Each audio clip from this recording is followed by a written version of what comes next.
on the unceded territory of the Musqueam, Squamish, and the Tsleil-Waututh, which recently there was a water main that broke. So you may hear some noise as they're trying to fix it up. We are drinking straight from the jug today, not drinking our water. It's a little bit polluted. But just a couple offices down from me is our astronomer for our Ask an Astronomer segment. And that's Marley. Hey, Marley, how's it going? I didn't know you were drinking out of a jug. I have a water bottle from home. Yes, I'm hoarding over here, Marley. Yeah. If you need a drink of water, just knock. That's okay. So Ask an Astronomer, Marley, you have got some fun stories for us. Anyone out there watching on YouTube land, if you have some questions, you can put it in their chat. I already see one question popping up. We had some questions pop up on Twitter earlier. So we have lots of questions and answers to get to. But Marley, why don't you set us up with some fun stories? I have heard something about a MeerKAT in space. I like meerkats, but what is the connection to meerkats and astronomy? Right. So meerkats are actually my favorite animal, but we are not talking about them specifically. Instead, we are talking about the MeerKAT, telescope array. So this is MeerKAT. It was actually originally known as the Karoo Array Telescope, or CAT, and it was only going to have 20 receptors, which are those kind of satellite-looking things that you see on the screen. But the South African government actually increased the funding for the South African Radio Astronomy Observatory, and they were allowed to have 64 receptors in their budget. And so it was renamed to MeerKAT, which is a fun little pun, I guess, on more of cat. So it's just more of these array telescopes. It's also a small mammal, the meerkat, that lives in the region. And that's why I included the picture of the meerkat, the mammal, at the beginning. But this is a radio telescope. MeerKAT is a radio telescope, and it's actually the most sensitive radio telescope in the world. 64 receptors in the diameter. So the dish of each receptor is 13.5 meters. So quite large. There's 64 of them, which leads to some really detailed and beautiful images. The first one from its inauguration, this is the center of the Milky Way. This was released in June of 2018. This was a really big image when it first came out. It was an unprecedented detail that we were able to get this photo with this array telescope. Followed in September 2019 with this radio image, again, of the center of the Milky Way that showed the radio bubbles that are around the Milky Way, which are the balloon-like structures that kind of tower above and below in the image on they're kind of faint, but in the image that I have, you can see them quite well. The bubbles, they think, are caused by an extremely energetic burst that happened near the supermassive black hole at the center of our Milky Way a few million years ago. And until MeerKAT, they'd actually been hidden from the glare of the radio emission coming from the center of the galaxy. So the center of our galaxy has a lot of radio emission coming out of it, very radioactive, active in the radio region. And so we couldn't see these bubbles with older radio telescopes. They would just pick up, they weren't sensitive enough to pick up this radio emission, but MeerKAT was able to. So this was in 2019, again, really big deal in radio astronomy. And then recently they released this image of the center of our Milky Way galaxy, which is a gorgeous image. So cool. This was released January 2022. And again, it's in the radio, but it shows a lot of different details that I'll go through and discuss all of them because they're all very interesting. But the broad feature you see kind of just off from the center, going vertically through the image, is the inner part of the previously discovered radio bubble. And this bubble spans 1,400 light years across the center of the galaxy. So it's this massive radio bubble. And this is the galactic center region with the plane of the galaxy horizontally. And to give you a sense of scale, not scale, but with the colors indicate bright radio emission. So the brighter, the more radio emission there is. If it's colored, there's a lot more radio emission. And then the fainter emission is in the gray scale. So the ones in color are really strong places of radio emission, and the very bright areas are even more radio emission. And interestingly, on the bottom left, right-hand side, there's this nearly spherical structure, and it's actually a supernova remnant. And it's very, very rare to get a nearly perfectly spherical example. And so all of this, there's so much happening that normally had been hidden because of the dust that covers this from us, from our optical and radio and infrared telescopes. But the radio is able to kind of peer through much easier and get through that dust so we can see. So we see lots of stellar objects in extreme environments, and the supermassive black hole, that very, very bright structure in the very center, is near where the supermassive black hole would be, and lots more like star formation driven feedback processes are seen in these images. So what's really, because I know that the Event Horizon Telescope is still working on getting a picture of that black hole, but of course it's being very challenging to peer through because there's so many stars in between us and that black hole. So is this where radio astronomy can sort of help give us that broader picture of what's going on near the center of our Milky Way galaxy?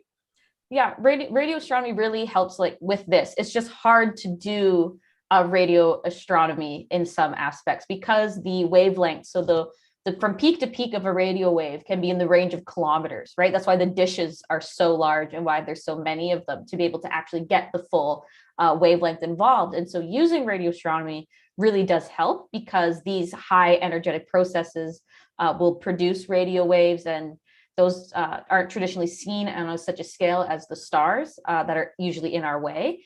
And so this really helps. It's just hard to build them on the scale that we need them to be able to see. But this is kind of where we've gotten so far. And the MeerKAT is only a precursor to an even larger radio telescope array, the SKA, the Square Kilometer Array. So like a whole square kilometer of observation space to be able to view. Well, it's not as fun a name as MeerKAT, though, right? No, it's really not. MeerKAT really is probably the best name. If you want to capture the attention of the public, you got to name your telescope after a cool animal, especially Marley's favorite animal. Exactly. That's how you get it. That's how you pique my interest anyways. This is another image. This is the total intensity mosaic. So of course, it's not just one picture. They actually took several different pictures and then stitched them together on computer software. So this is the entire galactic center region. The image is a mosaic of 20 separate observations, and it came out to about 200 hours of telescope time to get all this image.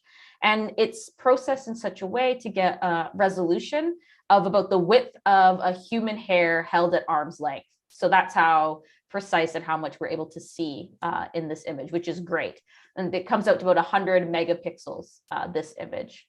You see supernova remnants that are kind of labeled across this image. That's the SNR, stands for Supernova Remnant, kind of pointing at a lot of those spherical structures and bubble looking things. And also radio emitting magnetized threads, which are like those long wispy things kind of coming across in the vertical, or I guess now diagonally across the image. And these linear structures are about up to 100 light years long. So they're just very, very long wisps of radio threads, which is very interesting and kind of speaks to our not quite full understanding of how magnetic fields work around a galaxy center and things like that. But it's a gorgeous image. I'm very distracted by it, actually. Yeah, those magnetic fields that you're talking about, and I can really pop out now in the radio wavelength as opposed to some of the other wavelengths. That certainly does seem to be a focus of this image. No, it is. It's one of the larger focuses. It's also because there's so much to see in the radio that we don't typically, like we have a lot of observatories that deal in the optical and now with Webb in the infrared, not as much in the radio. And so having especially such a sensitive radio telescope and looking directly at our galactic center really helps with the understanding of not only how galactic centers work and black holes work, but also how their magnetic fields may work and really getting an idea of what's going on at the center because we don't usually see. Yeah, and that's interesting. I mean, we have a few more images to show from this amazing telescope. We do have a question about the James Webb Telescope. Maybe you could answer, just in comparison, what type of images James Webb is going to show us. Like, let's say James Webb is looking at the very same thing that MeerKAT is looking at. What kind of image might we see? So you're not going to get these like radio arcs, right? You're going to get a lot of different a kind of a different view than this for sure. Because this is in the radio, those radio arcs, you won't see it might be a bit more obscured from different foreground stars and stars in the way, because those tend to emit more in the infrared than they do in the radio. So it would be a different view for sure. with some structures completely obscured and others being shown that we're not seeing in this image. Amazing. No, it's very cool. This is the rare, nearly perfect spherical supernova remnant that was at the edge of the Mosaic. And it's just so interesting with compact radio sources also visible. Those are like the little specks of light in there. And many of those they're actually supermassive black holes at the centers of other galaxies. So they're not actually in that supernova remnant. They're from other galaxies altogether, which is very fun. And there's an interesting radio source on the right that's kind of wispy. If I get the laser pointer here, it's kind of wispy over here. This part, they think that's some object or a galaxy that's moving at a high speed, leaving like a trailing wake of radio signals as it zooms by, which is very interesting. If we got a galaxy moving around there. And you got a few more images to show us? Yes, it's like kind of just zoomed in on like what we were already looking at, but this is emissions from the galactic center. The super bubble kind of dominates the image here, and the bright dot near the center, that's the supermassive black hole at the center of our galaxy, this here. So lots of radioactivity happening here, and then also like these radio wisps, and you can kind of start to see the structure of the bubble as well in the radio in this image, which is always fun. And finally, I think this is probably my favorite image actually, this is a supernova remnant as well here, not as perfectly circular. And over here, this little bit has been nicknamed Mouse, and they think it's a runaway pulsar that maybe formed and was ejected by the supernova event. So it would have been somewhere in here, and when whatever was here went supernova, it ejected it from its spot, and it's now being thrown, and moving across the sky. And then there's this fun little radio filament here nicknamed the snake, because it looks like a snake, but they don't know what's caused. It's just a radio filament that is in the field of view. Very cool. These are some of my favorite images of space, these remnants, supernova remnants, just massive cataclysmic explosions. So cool that they are still around, that you can still see the remnants of these events that happened so long ago. It's just so cool to see. No, and that's kind of where Webb comes back in, is looking for those things that are much further away. Like the first stars that would have caused the supernova event is kind of what Webb will be looking for, more than just like the remnants themselves. Yeah. So we got another story. We're going to go off to Mars for our second big story. But since we're kind of talking about telescopes and using that kind of astronomy, we'll go back to our Ask an Astronomer questions, back to Jenny's question. So we talked about James Webb.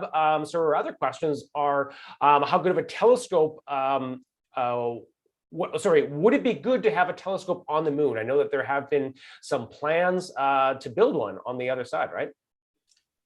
Yeah, I don't know if it depends on the type of telescope that you want to put up there. But there's always the problem of making sure that it's able to send its signals back to us on Earth, because I'm assuming we're not going to just move a whole telescope team to the moon. And so there would have to be a way for, if it's on the far side of the moon, for it to send its signal back to us, because we don't really get we don't get signals when it's on the far side. There's the whole moon in the way. And so what you would have to do is put something in orbit around the moon that it can send the signals, kind of like how Perseverance sends things to the Mars Reconnaissance Orbiter, which then sends to us. So it would have to be that kind of scenario. You would also have to deal with the extreme cold on the far side of the moon, and then when it's in the sun, the extreme heat that happens there. So that would be something else to consider. So could you get good data and good observations? It's possible you could, but you would have a lot of problems that would run into first before you could do that. What sort of advantages would there be to putting a telescope on, say, like the far side of the moon? Obviously, it would be shielded from a lot of the radio emissions coming from Earth, right? Yeah, it would. And it would also it has no atmosphere. So that's really helpful as well, because that's the atmosphere, the Earth's atmosphere blocks certain types of light from getting to us, which is why we've had to put telescopes in space. And so putting a telescope on the moon where there is no atmosphere kind of opens up more of what types of telescopes we could have on the ground, and not having to launch them into space, and that cost not being factored in. But there may be more problems than benefits when you get into it. And the final question is sort of like moving to a different kind of a telescope, is detecting planets. So there are telescopes that are detecting planets, exoplanets. So how do you detect a planet around stars that are so far away? What kind of telescope do you need there? Yes, so the telescope you kind of need there is, it's more of like a specific instrument, and it depends on your detection method that you're using. The most common method is the, what is the name of it? I think it's the radial velocity method. So a star and its planet, the planet orbits the star, but it actually more accurately orbits the center of mass between the two, which is like the perfectly balanced spot. And so what you end up getting is the star kind of wobbles a bit back and forth. And so that wobble is seen as a shifting in wavelength of the light. It wobbles between being blue shifted and being red shifted. So like coming towards us and going away from us. And so that is one of the methods. So your telescope, whatever that would be, would have to have a spectrograph or a spectrometer that would be sensitive in the wavelength range that wobble is happening. When it comes to other methods like microlensing, which has to do with gravity, as well as transit method deals with the brightness that you're seeing from the star. As the planet moves in front of it, the brightness of the star dims slightly and then goes back up as the planet finishes its transit. And that happens more than once.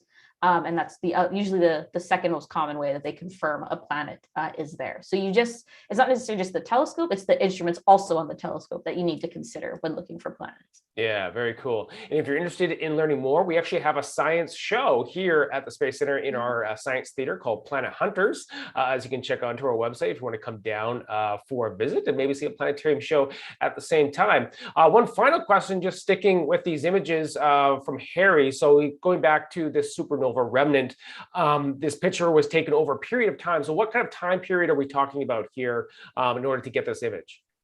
So the whole mosaic took about 200 hours of telescope time. So I don't know how it was broken down between each segment.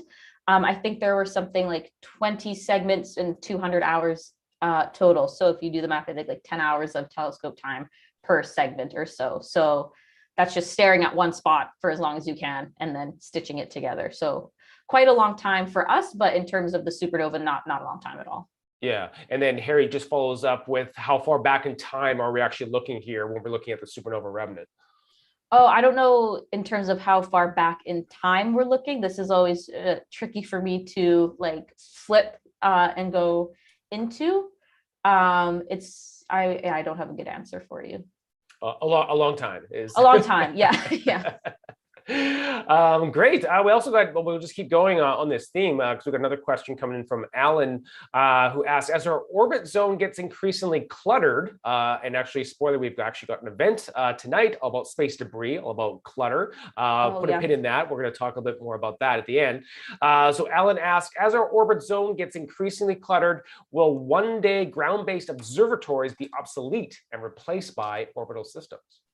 Yeah, it's a big debate going on in astronomy circles currently, is the issue of putting so many things into orbit around Earth and then still trying to do ground-based observations, because some observations are better done on the ground. It's less expensive, telescopes are easier to fix. There's actually a whole host of benefits to having ground-based observatories, and not everything translates as nicely into space, right? We have this wonderful infrared telescope, James Webb, that will take great data, but we had to send it so far away because the sun and the Earth emit their own infrared technologies, right? And some similar problems happen as you move between the wavelengths of light, is that it just works better on the ground and it won't work as well in space.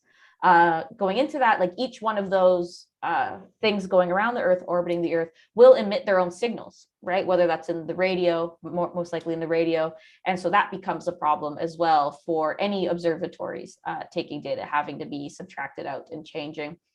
Also, not everything orbits at the same altitude. So even if you do put an observatory in orbit around Earth, you may still have things passing in front of it or through the field of view, which becomes a problem. So it's an ongoing debate and I hope that ground observatories don't become obsolete. I'm quite fond of them because I can actually go and visit them. But it's an ongoing discussion and kind of an ongoing problem in astronomy. Yeah, no, absolutely. And there's the trade-off to that is like, observatories, well, there'll likely always be observatories here on the ground because people like to look through telescopes. Our telescope, our observatory here that we have on site, uh, is a public telescope that people can use. There's not much research being used on it. So the question is, will researchers eventually always be using some of the space-based telescopes, or will it still be some of those ground ones? A little bit of both. But just in terms of Space Debris Day, which I had teased out. So today is Space Debris Day. What is Space Debris Day? Well, if you come to our event tonight, we're going to be talking about an anniversary of an event that has led us to use today, February 10th, as a kickoff for talking about this very big issue. So if we want to skip ahead, Marley, to one of another incident that's some news recently that is associated with Space Debris Day, and that is the International Space Station is actually going to become not just space debris, but it's actually going to become Earth debris as well. And I know a little bit of sad. So you want to skip ahead to that story, Marley? Boo to me, I'm so sad. Anyway, yeah, the International Space Station, NASA has come out and have decided and formally announced that the space station will be retired in 2030 with deorbiting planned in 2031. That is their date that they would like to begin that. There's lots of reasons why they're retiring the space station. It started to become crewed in 2000, and it was first launched in 1998, the first pieces. So it is quite old. It is kind of falling apart a little bit. It's very expensive to maintain, and NASA kind of has its projects set on other things. Like most recently, and kind of for the next little while, their Moon to Mars initiative is now becoming kind of the focus of NASA, and with that means the focus of any funding they do get. Their private sector, and the private sector in general, is actually now technologically and financially caught up with NASA, meaning they're capable of developing and operating commercial low Earth orbit destinations with NASA's assistance. So research and science and having laboratories in low Earth orbit will continue. They just won't be owned and operated by NASA. It's now shifting to being owned and operated by private companies with NASA's assistance and NASA purchasing time on the lab and things like that. So the space station will be coming down in the next decade. Okay, so it certainly was one of the largest objects that was in orbit around the Earth. And there's a very important reason for having a plan what to do with after a satellite or a space station gets to the end of its life, as we're going to talk about in more depth tonight at our event. If you want to go to our website, spacecenter.ca, and get a ticket for our Space Debris Day event tonight. So what are they going to do with the International Space Station, Marley? So they're just literally going to launch it into the ocean. It's so sad. Like parts of it will burn up. The smaller bits will burn up, but the whole thing is just headed to this place called Point Nemo, which is named after the submarine sailor from 20,000 Leagues Under the Sea by Jules Verne. This point in particular isn't new. Like they've actually been using this place in the ocean since 1971. Since 1971, between NASA, European Space Agency, JAXA, and the Russian Space Agency, more than 263 pieces of space debris have been sunk in this general area. This area was picked because it's the furthest place from any human habitat. So it's 2,688 kilometers from the nearest land. And where this location is, there's an ocean current that prevents nutrients from settling or being brought up. So there's a low biomass in this area. So it's far from humans, and there's probably not a lot of biological life that could be harmed by launching things into the ocean here. So this is where NASA will go. Space Graveyard, Mir is here, Space Station Mir is here, Skylab is here. Lots of different satellites have ended their life here. I wonder if at some point in the far future, Point Nemo will be like an under ocean museum where you could go and take a submarine and go for a little tourism trip back in time to some of our old space stations. Yeah, I don't know, because I don't know how far down it goes. I didn't look that far, and I mean probably pretty far, but that'd be fun, I guess. I wouldn't do it, but Following up on another piece of news that happened recently, we had a question about the SpaceX satellites that were hit by a solar storm recently. Do you have any news on what happened there, Marley? Right, so that they weren't hit by a solar storm exactly. What happened was the sun, emitted a lot of energy, and it actually caused the Earth's atmosphere to expand slightly. And this is not new. This happens when the sun is particularly energetic. Our atmosphere reacts to it, and so our atmosphere expanded slightly. And what that did is that it increased the force of drag that the Starlink satellites were experiencing, causing them to kind of like no longer be able to maintain their orbit and come back down to Earth and burn up. So that is what happened. I think 40 of them were caught in it, Starlink in particular, but I think there were others as well that were caught in this sort of storm. They also have, when it comes with the orbiting ISIS International Space Station, is the reason it has the 2031 is because the exact timing of when they'll start to deorbit it actually has to be factored in with the solar activity of the sun, because once it reaches a certain point in altitude, there's no coming back. It's the point of no return. It's coming down. And so they have to factor that environment into their calculations when it comes to slowly bringing it down. So that is something that has to be considered with putting things in orbit. And Pride follows up with, so why do they choose to bring it back down into the ocean? Why don't they just send it off into deep space? Well, because I think a lot of it is even getting it down out of its orbit, they have to have a certain amount of propulsion to do that. And so they have the certain amount of propulsion to do that, to bring it down. I don't think they could have enough fuel to launch it out and put it on a course that would not eventually recollide with Earth. Like trying to get it into the sun would take a lot more energy and a lot more fuel than they have, and that they can be able to work with. And so bringing it down into the ocean is just much easier and the safer bet. We can control more as it comes in than as opposed to sending it out. Right. And of course, I think the obvious question, which MyCat 19 asked, is this going to eventually cause some issues for the ocean if we continue to keep sending all of our junk in there? Yeah, that is the big question. It's been this particular putting it into the ocean has been described as the least worst option. So it's not the best option, but it's the least worst option we have available. And it could very well cause problems in the ocean. Our understanding of the ocean, especially the deep ocean, is not well understood. And so it could be causing problems. As far as what I could find out from reading different sources between European Space Agency and NASA, is that the materials that the space station is made out of are not radioactive and are not toxic. And so they're just mainly stainless steel, aluminum, and titanium usually. And those are non-toxic materials. And most if not all of the fuel burns up upon entry. And so there's not a lot of toxic materials going in, but it's always, it's not great that we're just putting old space stations in here. Yeah. But also when looking at the amount that space debris has been sunk in here, when you look at the amount of space debris versus the amount of shipping debris lost, like the barge on the beach, things lost like that, the space debris is a fraction of the pollution that is in the ocean. So it's an interesting question, but it's not solely just space debris's problem when it comes to polluting the ocean. Yeah, great. We'll definitely be following more of that. And of course, we'll be talking more about that tonight, Space Debris Day. Get your ticket on our website, spacecenter.ca. But our last bit of news before we end the show actually is connected to one of our former board members who actually got an asteroid named after him. There were 2 asteroids connected to Canadians, to Jamie Matthews, UBC astronomy professor of physics and astronomy out of UBC.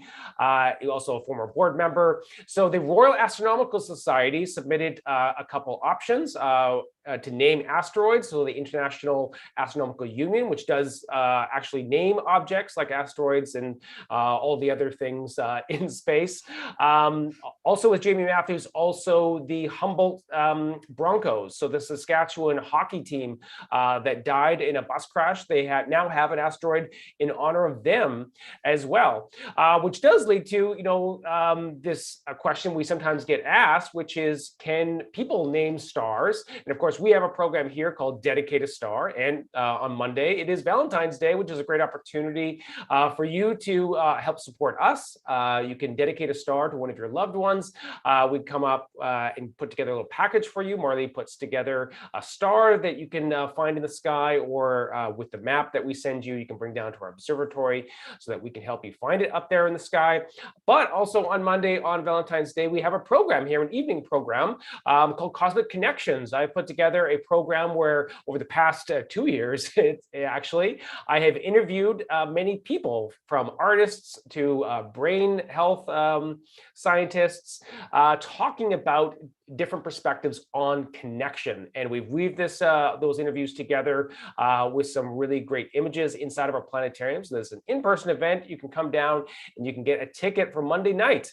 It's fun to actually be doing some in-person events again. So once again, you go to spacecenter.ca to get more information about that. And that brings us to the end of our show, Marley. Thank you so much. Thank you to everyone here in YouTube land. We will be back here at the same place in 2 weeks. That will be February 24th at 2 p.m. Pacific time. Until then, Marley, maybe drink some filtered water. Maybe I'll come over and bring you Please don't bring that bottle. Please stop. I'll lose it. That's so funny. Awesome. Take care, everyone.